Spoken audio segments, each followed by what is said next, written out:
Well, hey guys. Try this again, round 2, round 44, whatever, right? Try this again. I fucking had a notification pop up on my phone, and I pressed it, and fucking it stopped the video, so fuck me, I guess. Alright.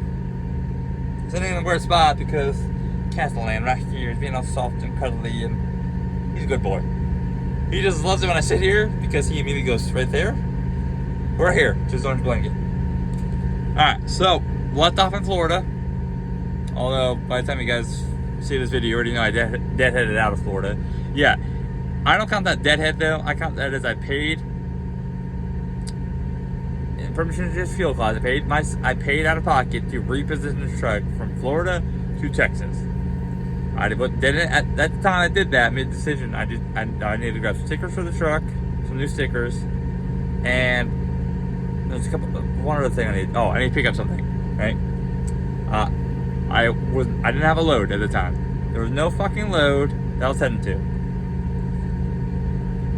So deadhead and repositioning, not kind of the same thing. Now, I ain't done doing what I've done all the last month and a half. I'm going back to what works and what I know. Pretty much what works. I'm going back to what I know works. However, though, the problem is with that though, especially with the holiday, and especially with fucking whatever happened in Houston, where fucking rates have fallen even more, but rates have fallen everywhere. Even traditional shit that usually works like on this shit, man. For example, now we'll get to that in a minute. My first trip starts next week. It's a sacrifice trip. It's a positioning trip, right? It's gonna pay for expenses, some extra. It's not a great load, especially with the holiday. Holidays fuck shit up. Because otherwise this wouldn't be so bad, right? I could make pretty good money next week. But with this being, I could probably hit like 65, 7K if the holiday wasn't happening. And I'm probably looking at like 6K, maybe next week. But fine. It's my first week to position myself into an area that I know is consistent at least. Fine, alright? And that's all that matters. Consistency, plus it's an area where I can get to the house at least once a week. Hopefully twice a week. And that also, like I said, for those who've been around, I keep telling them, I'm willing to sacrifice to go to the house more. Especially when you live in the middle of Wyoming. I don't live in a high traffic area. Going through the house is a luxury. And the whole point of having a low mild cost ratio is to have the freedom and flexibility to do that, right? Now, I ain't working on getting this operating cost down. There is some things I want to do, like put an air dog on this truck. Heard good things. We're gonna find out. $1,500, right? Anything we can do to clean your fuel system, even if it's $1,500, right? And also put more fuel into the truck, right? Which theoretically, on paper, should increase fuel mileage. Even as 0.1. If you do like 4 things that give you 0.1, you just gain 0.4 mpg. Tucking the trailer up. I'm predicting, maybe not the first month, but I predict that's going to give me 0.1, maybe 0.2 more. Doesn't sound like a big deal, but over the course of a year, that's could be $1,000 or 1,000 gallons of fuel, 2,000 gallons of fuel, you know. Especially if that 0.1 and 0.2 holds up in the mountains, in the higher elevation area, right? I'm getting ready to turn this truck up at some point until the max it can go. That should help. There's a little thing. I'm over time. I'm doing things to increase my fuel mileage. If I can get 8 mpg, averaging 65 miles an hour, fucking great. If I get to the point where I want to swap out the rear ends though, put like 2 15s in here. It depends on if this motor's a downsped motor.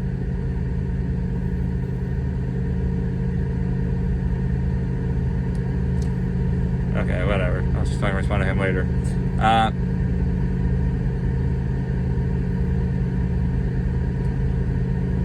If I could put it in 2 15s and it works with this motor or whatever, then that will give me better fuel mileage too. Granted, it has some other drawbacks, but whatever, alright?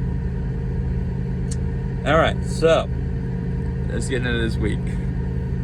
because I paid myself to reposition, paid out pocket reposition the truck, means my deadhead's gonna be 5 miles for the first trip. Because I chose where to park for the day, or park for that, lucky, right? Because I went to San Antonio, parked at the TA on the east side. So this is from 826, 829. First load, China Grove, Texas to Bouchard, Louisiana. The load was $1,200. My cut 1056. Deadhead 6 miles. I guess, well, it's 5.5. I just rounded it up. 418 miles loaded. Total 424 for $249 a mile. Lone Star Bakery, which by the way, if you like Popeyes, they make the biscuits and the pies. With the Cisco, which has overnight parking, so don't fuck it up. -10 continuous. IEL. Not a bad load. Not a bad load at all. My plan was from there to go back to Texas though, but for $600 to $800, I didn't fucking think I want to do that, especially working on a short week, because it was, what, Monday? Hold on, let's see here, Monday. Yeah, it was Monday. So, I only got 3 loads in, right? So, I mean, I made profit, but it's not what I wanted. Alright, so, reloaded 827 to 828. I think it's Geismar, Louisiana. Yeah, I probably butchered it. What the fuck's going on with this? Geismar, Louisiana? Oh. I don't know why that just slipped out, but alright. Whatever, it's not perfectly balanced anymore, but it's gonna have to work. Geismar, Louisiana to Calhoun, Georgia. Now, in hindsight, I probably should have gone back to Texas. I probably would have made more money doing that way, but whatever. Fucking we're rolling with it at this point, and I'm gonna see what happens, right? So $1,300. My cut was 1144. Deadhead 81 miles. Loaded 543. Total 624 for $1.83. And speaking of that, rates have been ever since July 4th been fucking just dropping, right? Like, I tried getting more money going to Atlanta, and this is all they were going to get. All right, I think I asked for like 18, 15. No, I asked for 16. That's what I asked for. Generally, I'm asking for the lane. Whatever lane's being around, I try to stay in there. Now, sometimes, like, if it's supposed to be a top lane, a top rate of the lane, right? But it has like multi-stops or something like that, I can get more out of that. But I don't. Why is this not staying up? I don't know what's going on here. Whatever. I guess it's gonna sit like that. But no, I mean, this is all they would pay, and it was $500, and I figured out, I'll make a little bit more money this way. You know, I only get 3 trips in, which, I don't know. Depends on how you look at it, I guess. I'm not doing it this way again. No. I'm just going to go back to what's working. But 81 mile deadhead. Loaded 543. Oh, I already told you that. Never mind. It's been a long day. It's Kinder Morgan, Shaw Industries. 80 degrees continuous. Broker was KLLM. And what was interesting, so at Kinder Morgan, there was a truck got loaded beside me who beat me here. But that was fine, right? I was right behind him. We pulled in a gate, but he was like right in front of me. Well, but while the truck in front of me was in the dock. The truck was pulling out. This is my turn, right? I'm like, oh yeah, it's my turn. Let's get in the door, right? Then I see this truck pull forward, and you know, it needs to slide a stand up so you can fucking leave, right? And I'm sitting there on my phone now, just waiting for him to leave. I'm now just trying to digging around on my phone. All of a sudden I hear bang. And a little bit of skidding, right? But I thought I was like 20 feet to the right of the trailer in the dock getting loaded, right? So I looked over there, I'm like, what's going on? What's this forklift doing in there? Is he fucking dying? Fucking racing? What's he doing, right? And I'm watching, waiting to see if he goes back in and out. Wasn't him, so I was like, huh. So I'm looking around, and then I see what looks like a trailer. Okay. I don't know what the fuck this is doing. I see a trailer. Looks like it's kissing a truck. right? And I said it a little backwards, but whatever. My brain's not working today. Yeah, truck was casing trailer. And the trailer didn't get moved backwards. No, it was an empty drop trailer, right? Just a trailer sitting in front of the docks, empty, sitting there. And I knew for sure he kissed it when I saw the truck move backwards a little bit, right? And like I said, the guy get out, walk around to the front. He's just sitting there looking at it, staring at it, going back and forth on each end. Yeah, he fucked that truck up. He broke the driver's side hood mounting mount where it lashes to the truck. He put a giant fucking dent and a couple cracks in his grill. He broke some mounting up front on the driver's side too, next to the headlight. I don't know how he's gonna explain that one to the company, but that's hilarious. Now, with me getting hit twice, right? Hit and run being common out here, right? I did go in there and let the warehouse know. I was like, hey, you guys might want to come out here and cover your ass. Somebody just smacked the drop trailer, right? Because liability, you want to cover your ass. That's what I generally tell people out here. Regardless of whether or not you're coming driver, cover your ass out here, right? Because you know what? You never know how that guy might go, what he might tell his company, and then all of a sudden, when you get more than one insurance getting involved, right? They're trying to point the finger at the warehouse pointing the finger at him, he's pointing the finger at, whatever, the fucking trailer for some reason. So cover your ass, right? Especially somebody, like I said, I got hit twice, and it was both times they ran. So, fuck those people. I don't give a fuck. Especially when that truck had damage to that hood. It wasn't like it was like a little dent in the grill. That was one thing fine. The hood could not close. It was broke.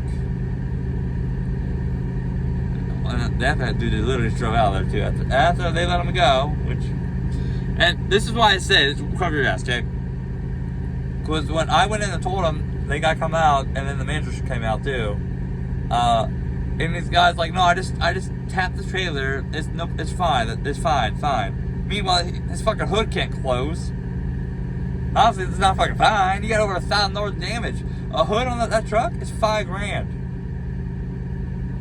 Not fine.